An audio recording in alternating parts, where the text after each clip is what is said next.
Do those individuals who have diseases in their hearts genuinely believe that Allah, the Almighty, will not expose and make known their deepest, most hidden thoughts and emotions? There is trouble in these places. Even when passing by a tribe, travelers are often tempted by the idols worshipped there. There is this trouble inside. Therefore Allah, the Almighty and Majestic, brought their distress to light. By putting to the test, therefore, if there is a problem in the heart, if there is distress, conditions develop in a way that will reveal it. Meaning tests, trials, and calamities eliminate the weakest link.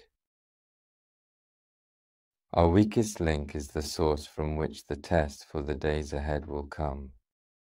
If it's a child, then from the child. If it's a family, then from the family. If it's a neighbor, then from the neighbor, spouse, friend.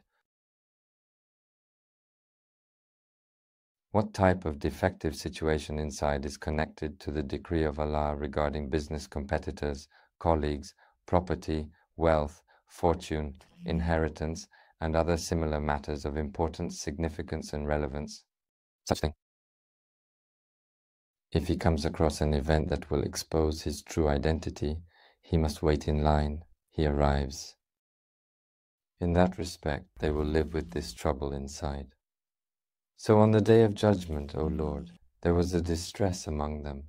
Look, Prophet, even from Prophet Moses they had said, let us also have such a beautiful idol in front of us that we can bow down to.